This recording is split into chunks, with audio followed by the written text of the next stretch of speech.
Hey, Jason here, and welcome to today's money mindset session.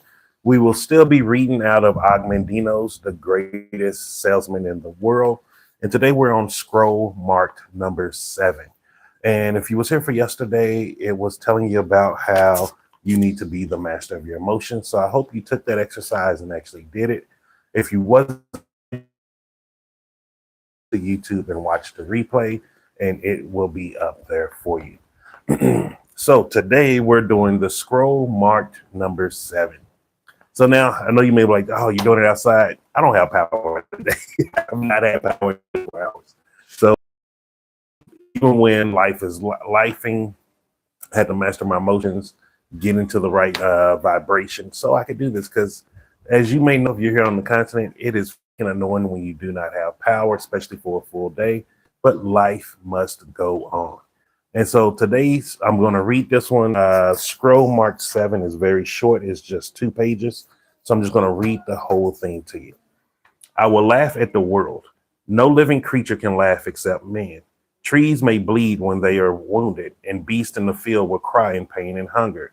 Yet only I have the gift of laughter, and it is mine to use whenever I choose. Hence, I will cultivate the habit of laughter. I will smile and my digestion will improve. I will chuckle and my burdens will be lighter. I will laugh at the world. And most of all, I will laugh at myself, for man is most comical when he takes himself too seriously. Never will I fall into this trap of the mind. For though I be nature's greatest miracle, am I not still a mere grain tossed about by winds of time? Do I truly know whence I came or whither I am bound? Will my concern for this day not seem foolish 10 years hence? Why should I permit the petty happenings of today to disturb me? What can take place before this sun sets, which will not seem insignificant in the river of centuries? I will laugh at the world. Hey, how you doing, Amali? So what he's saying here is he's like, look, life sucks. There's going to be ups and downs when it comes to life, and there's going to be times when it sucks. We have to understand how to master our emotions and just laugh at some of this stuff. Because what we're going through right now, 5 or 10 years later, is going to seem like a joke. If you would have told me what I went through in 2022 was going to happen, I would have never believed it. 2022 devastated my life. It really rocked me, tore me to the core. But now I look back and I'm laughing, I'm smiling. Even now, I know that I can get over better. I can get over more impossible hurdles. You are always someone that's growing. We always grow, and when we grow, we become better. And the key about becoming better is it's equipping us to handle the things that we once were not able to handle. Like if you would have told me back before my brother Jerome passed away in a tragic accident, that I would be okay, I would still be going around living my life, I wouldn't have believed it. Me and him used to talk every single day, man. Like even when he used to call me at midnight, he used to have this thing where, because he was a truck driver, he would call me every freaking night at midnight and just talk and vent. And I'd just be like, bro, why do you do this every day? Talking to me about his women's problems, all of this stuff. And it was funny because when Cece and I first got together, she was like, man, if you didn't speak to him on speakerphone, I'd be thinking it's some chick who was married or something. Hey, how's it going, Josh? Because he would call me like clockwork every single night at midnight, knowing I go to sleep at 10 o'clock at night. But this fool would do it every time. And, you know, I miss that now. I miss talking to him. I miss hearing his problems, all of that. I miss getting cell phones from him, going through his chat history and seeing all the craziness that he used to do. But I'm still moving. I'm still going forward. And so will you. Whatever problems you're going to today, try to laugh at them, no matter how serious they may seem, because 5 or 10 years from now, you're going to look back and be like, man, that wasn't even a problem. And that's how it is. Then it says, and how can I laugh when confronted with man or deed which offends me, so as to bring forth my tears or my curses? 4 words I will train myself to say until they become a habit so strong that immediately they will appear in my mind whenever good humor threatens to depart from me. These words passed down from the ancients will carry me through each adversity and maintain my life in balance. These 4 words are, this too shall pass. I will laugh at the world. For all worldly things shall indeed pass. When I am heavy with heartache, I shall console myself that this too shall pass. When I am puffed with success, I shall warn myself that this too shall pass. When I am strangled in poverty, I shall tell myself that this too shall pass. When I am burdened with wealth, I shall tell myself that this too shall pass. Yeah, verily, where is he who built the pyramid? Is he not buried within its stone? And will the pyramid one day not also be buried under sand? If all things shall pass, why should I be of concern for today? I will laugh at the world. And what this is saying here is, don't take life too serious. Don't let life, the things that are coming to you in life right now, don't make it something that is greater than what it is. Because at the end of the day, whatever you're going through today, it's going to pass. Something else is going to come up later down the line. So once you understand that, well, this too shall pass. Hey, how's it going, Shalom? And you understand that no matter what you're going through, it's going to pass. It has a time. And once you know it's going to pass, it's like, okay, why should I take this so serious? One of the things that, especially when it comes to reaching our financial goals, is we consider it to be a definite place. I'm poor. Like saying something like I am broke, you're using the power of God. You're actually casting a spell. Because when you say I am, you're saying that is you. If you go to the Bible, when I believe it was Moses, correct me if I'm wrong, when the burning bush and it asked, who are you? It said, I am. What that parable means in real life, it is telling you to command your powers as a co-creator to not preach, but to pray to God, the creator, and tell him who you are and what you want. You say, I am. Whatever you put behind I am, you're now casting a spell. This is where most people do not understand, and they're always casting negative magic upon themselves. How many times do we say, I am broke, I am poor, I am dumb, all of these different things, and we don't realize the power that we're actually speaking into existence. And then when those things come to fruition, we're like, oh man, I'm cursed. No, you're not cursed. You just need to start speaking in a different way. That's what it means to speak in tongues. I know a lot of people think they're speaking in tongues, like all this stupid stuff, especially if you see it on YouTube. There's people on lives that do it, where they do this fake stuff for donations and they act like they're speaking in tongues all day, but they're just being stupid. That's being stupid. Just speaking, and when you say I am, and whatever you put behind I am, you are now speaking in tongues. You're casting a spell. That is what spell casting is. It isn't this nonsense that we see like Doctor Strange, where you're doing all this with your hands. No, that's called Hollywood. That is fake. To actually cast a spell is to speak. And what it is, you're only casting spells on yourself. You cannot cast a spell on someone else. You may wish the worst for them, but at the end of the day, you're just bouncing that energy back onto you. So this is where, like I say, my main thing is I try to make sure that I am a professional cheerleader. When someone tells me that they have goals, ambition, what is that? What the hell? You're hearing the weirdest noises out here, man, when there's no power. When people are telling me their goals, dreams, and ambitions, I always try to be supportive. I want to be someone who only casts positive spells. Even with myself, when I catch myself in negative moments, I do affirmations. My affirmations, some of them are, I am happy, healthy, wealthy. I am happy, healthy, wealthy. I am happy, healthy, wealthy. I say that over and over and over and over again. And what it is I'm putting that spell up on me, even when I'm in a negative vibration. So I definitely would suggest you adopt that. But most importantly, be cautious of what you're saying when you say I am. I am is a very strong, powerful combination. It's a word. It is a present, positive moment affirmation. And remember, if I told you previously, the only way that you can pray is through present, positive moment. And so be cautious what you say, but I am. One of the things, even with my girlfriend, you know, when she does, and it's not that it's a bad thing, but she'd say some things were like, oh, I am this, I am that. And I'm like, hey, let's try to reword that. Let's make that a little bit better because it's not who you are. And so you want to be very cautious on how you use the words I am. And now let's figure this up. And that's what it means by speaking in tongues, by the way. I will laugh at the world. I will paint this day with laughter. I will frame this night in song. Never will I labor to be happy. Rather will I remain too busy to be sad. I will enjoy today's happiness today. It is not grain to be stored in a box.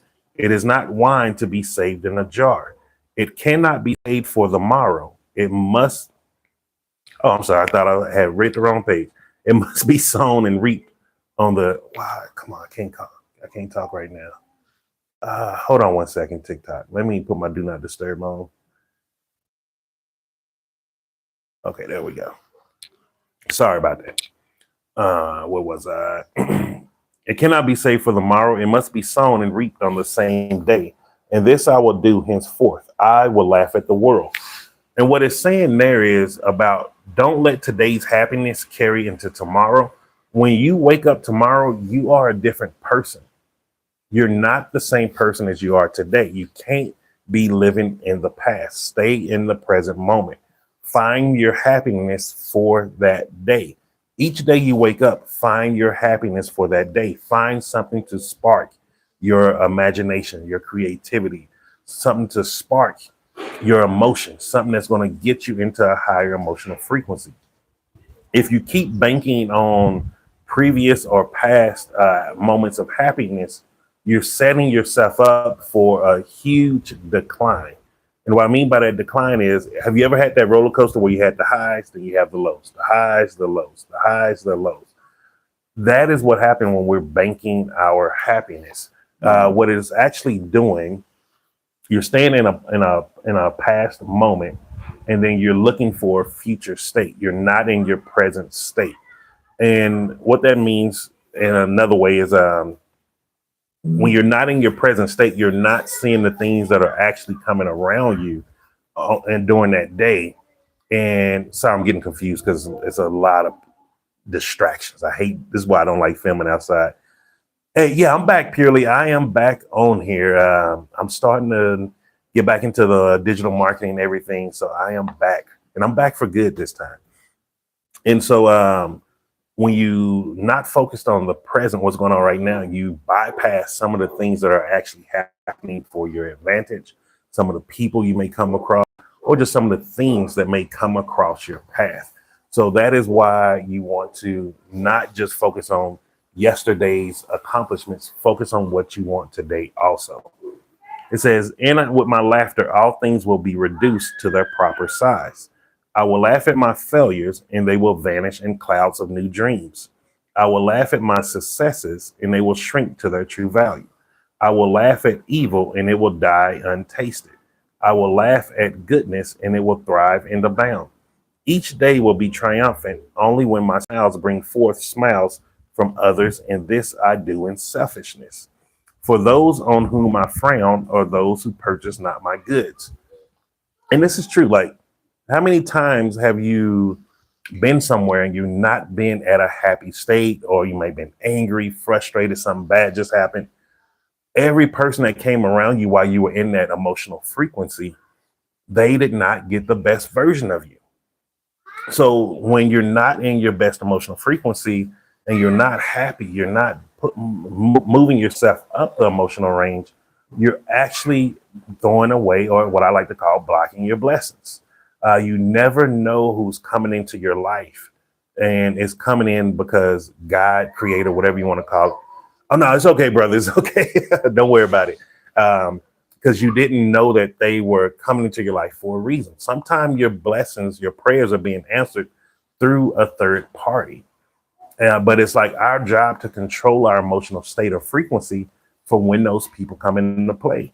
One of the things I used to always pray about is like, I wanted to be famous. I'm not famous. I mean, I wanted to be wealthy. I wanted to be rich. I wanted to learn how to be around rich people. And when I ran into a black billionaire, this was in Texas, where I was staying, there was a black billionaire who stayed not too far from me. We used to meet up at a coffee shop and we just started casually talking. But because my emotional vibration at that time and my emotional mastery was not good, I had very low emotional intelligence. I did not develop that relationship to the point that it should have been.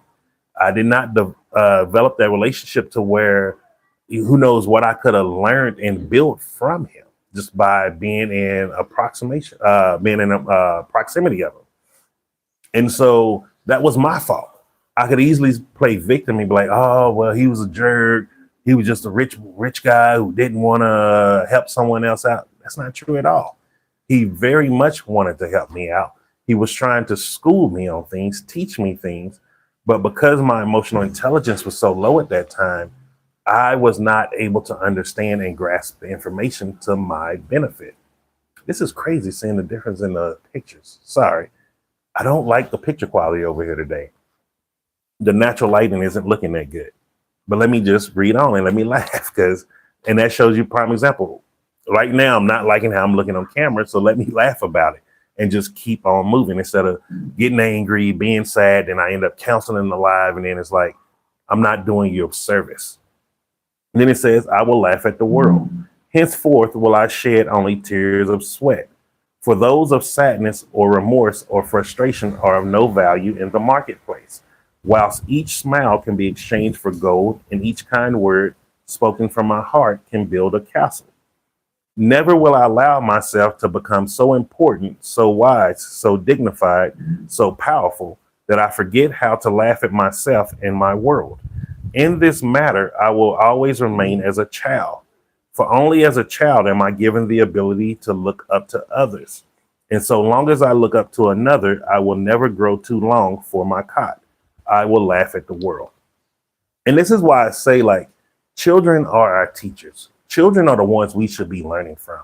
I don't know where this crazy thing been flipped upside down as if kids are dumb, kids don't know anything. Kids are full of wisdom. Kids show us how to actually apply ourselves to the world each and every day. One, they don't look at the world for what it is in the actual physical realm. Like right now, I'm looking at this brick wall. A child may see castle gates. They may see a huge house. They may see something to climb on. They're seeing things from a different perspective than us.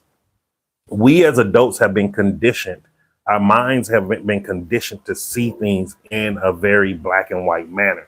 And the truth is, when the world has conditioned us to see that way, it has broken us from our spiritual connection.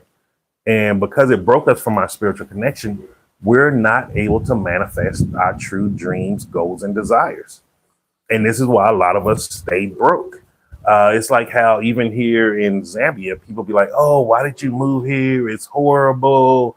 It's poor. And I'm like, poor? I see nothing but money here.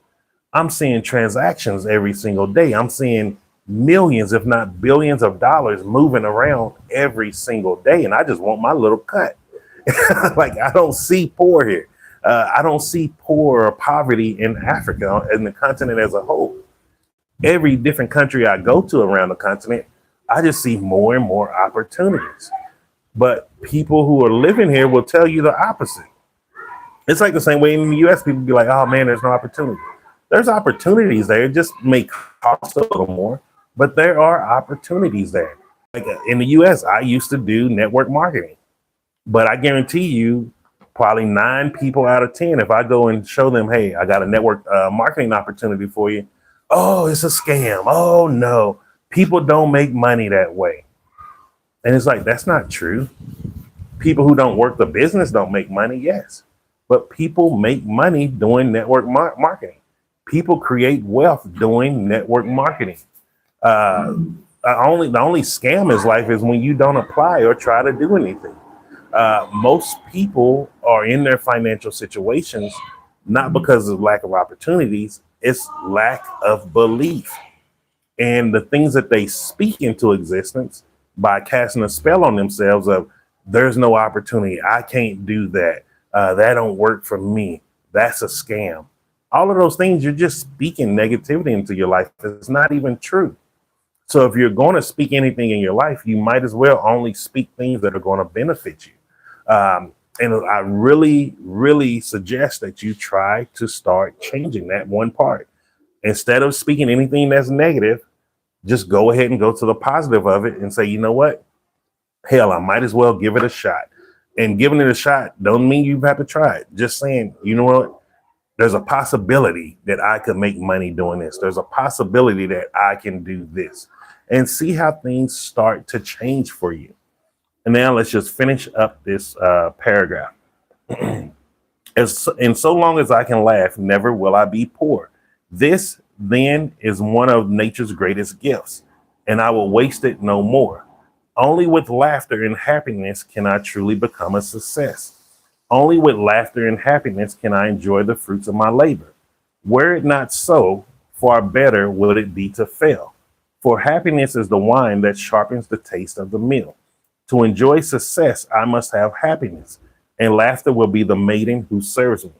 I will be happy. I will be successful. I will be the greatest salesman the world has ever known. And remember, from this connotation of this book, The Greatest Salesman, we're talking about selling success to yourself, selling financial freedom to yourself, selling your dreams and goals to yourself. Don't worry about selling physical products to other people. Focus on selling success and the dreams and the goals that you want in life to yourself. Once you sell that belief to yourself, you will actually start to then understand how to sell physical products. This is one of the biggest mistakes a lot of people make. They go jumping in like, let me just sell something. Let me just sell something. Okay, the lighting, man, this is really, I apologize for this video quality. Hopefully tomorrow I have power. But like, sell to yourself the belief that you can be successful. Sell to yourself the belief that you can be out of debt. How many of us generationally have seen people within our family? I'm talking about generationally within our family, cousins, aunts, uncles, grandparents, parents, nieces, nephews, and they're going through the generational curse of poverty. They're making the same mistakes. Sometimes when I go back home, it saddens me because I see my family doing the same shit over and over and over again. And I'm like, guys, this is insanity. You're not getting a different result. A different result is never going to come. Even when I see like my nieces and my nephews and they're making the same mistakes. I had to get on one of my nephews. He was just being stupid. And I was like, dude, when are you going to start thinking different? You know, it's not that life is being tough on you or you're not getting chances. It's like you're not thinking outside the box. You're making the same physical mistakes over and over and over again. Like he had wrecked his car. And I told him, what he was trying to do was see if I would give him some money to get a new car, which ain't going to happen. Anybody in my family know I do not support stupidity or dumb and bad behavior patterns or paradigms. Because I had to change my paradigms, I do not support bad paradigms. I will give you some advice and you can either take it or leave it, but I'm not finna bail people out. I'm not a bank. I'm not Jesus. It ain't my job to come save anybody, and that's including my family. Now, you may be like, oh, damn, Jason, that's pretty harsh. But look at it from this perspective. Back when I was driving a 1984 Volvo $4 for that car, I probably put another $150 in the car to get it make up and running with no problems, doing the usual tune-up and changing out the batteries, alternator, and all of those things. While they were going out and buying new cars, they didn't understand. Like, I realized, one, when you buy a new car, you lose about 40% of the value right off top just from driving it off the lot. So I was like, why would I buy or invest in such a liability?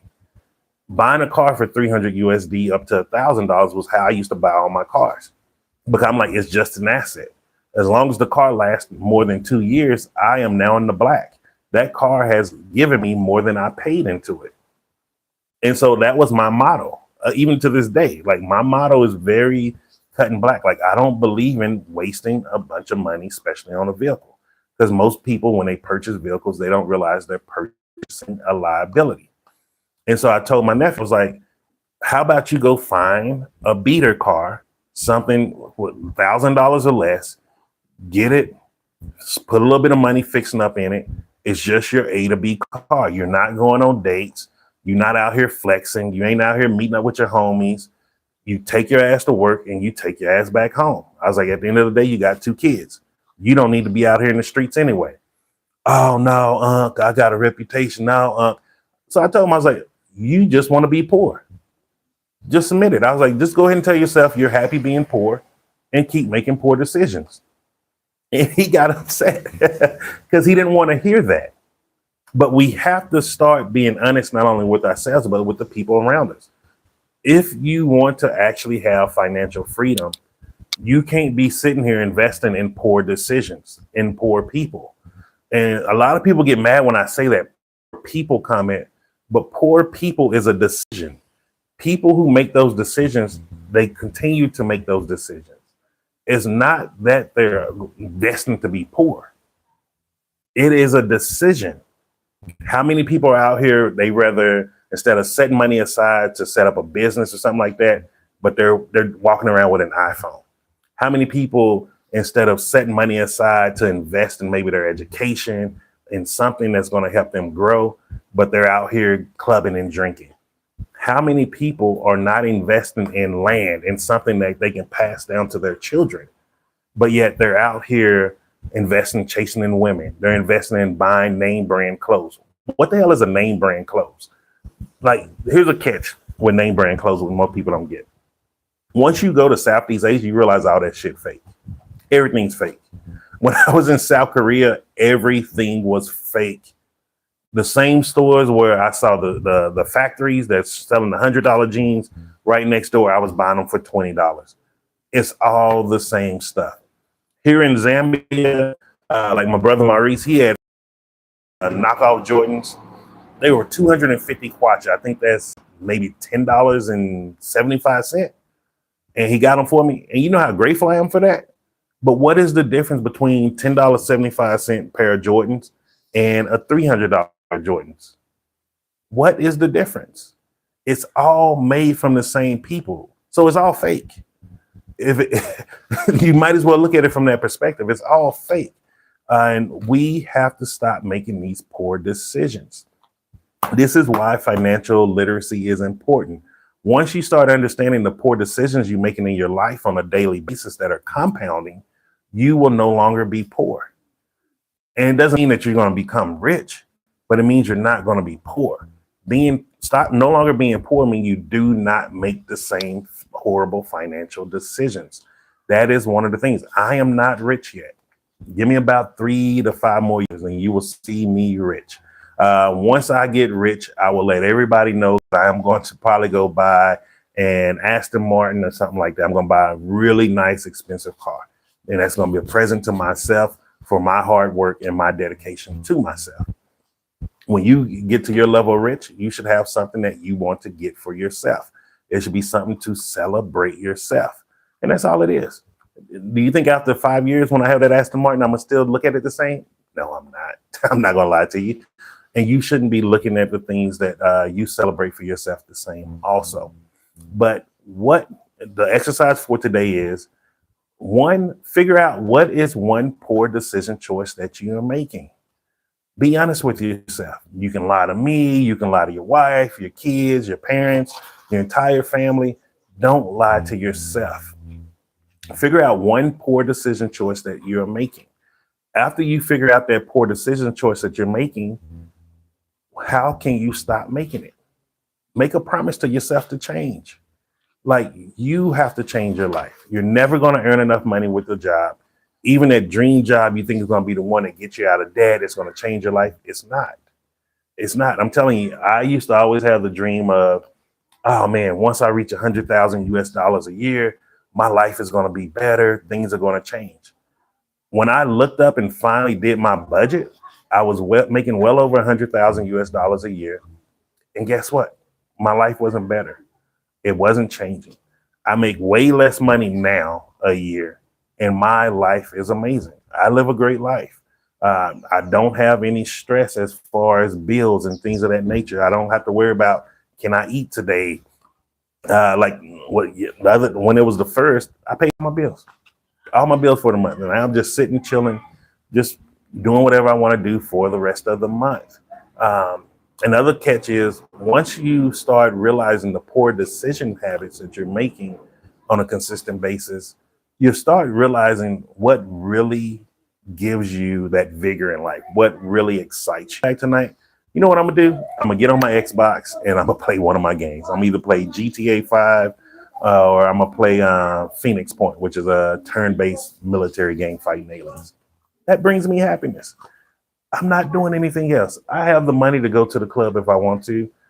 Granddaddy's is like a 5-minute drive from me. Guess how many times I've been? 0. I don't do that stuff because it doesn't bring me happiness. It will be a poor decision choice. Why would I go out and drink? Why would I go out chasing after women? It's dumb for me because I'm focused on something bigger. And also, oh, I don't know what that power. I think power just now coming. Yeah, power is just now coming back. Okay, that's great. So I'm finna get off here and I'm about to go play my Xbox. And also for the ladies out here, just a quick little tidbit for you. Get a man that play video games. Then you don't have to worry about your man being out in the streets. If you find any guy who plays video games, that is a family-oriented guy, and he is not out here running these streets. So guys, get you a video game, have fun. But definitely don't let your head hit the bed without you figuring out what is one poor decision choice that you have been making. I'm being serious here. Like, I like to joke and laugh and everything, but seriously, like, what is one poor decision choice that you're making? How can you change that choice? It is your choice. Don't let people start or keep to pressure you into doing things that you do not want to do. I used to be very afraid to tell people no. So I would go out to a bar and still drink when I didn't want to be out. I would go out and spend money doing something that I didn't want to do. Learn to say no. No is your peace. You have the right to say no, and no is a complete sentence. You do not have to justify yourself after that. And so once you start figuring out the poor decision choices you're making, you can start making richer choices. As you compound those richer choices, you're going to start seeing financially how your life is changing. Now we have about 3 more scrolls in the book. And once we finish those, we're going to go into paradigms. I think paradigms is something that is very important. It is something that most of us are not aware of. And that is our habitual habits. It is the things that we do subconsciously. One of the paradigms that everybody have is tying your shoe.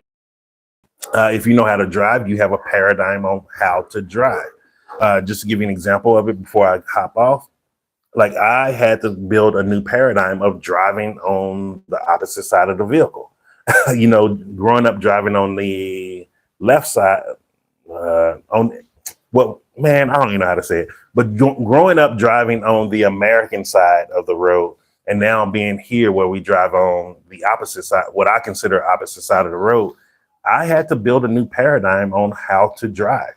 It was uncomfortable at first. It was scary at first. It still is a little scary because it's not second nature to me, but habitually now it's part of my subconscious to where I can hop in a car and I can drive wherever I need to drive. And it works for every other part of our life. And especially with our finances, we have a lot of subconscious programming around finances, and we do not have to habitually think. You don't have to think about how to buy food. You don't have to think about swiping your card. You don't have to think about going out to drink. All of those different things are part of our paradigms. And so I think that is the next important step to financial literacy, but also financial freedom, because that's going to be the actions focusing on that part. And so we will be doing that after we finish Og Mandino's The Greatest Salesman in the World. And with paradigms, I'm going to be going over part of my workbooks that I got from Bob Proctor while I was in his 12-month-long coaching program.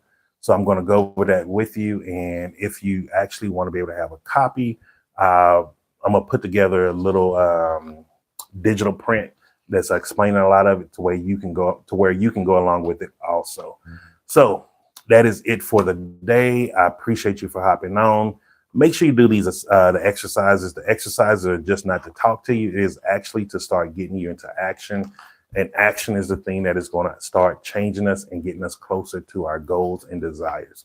So just remember this: I'm Jason, and success is simple once you know how. Round one.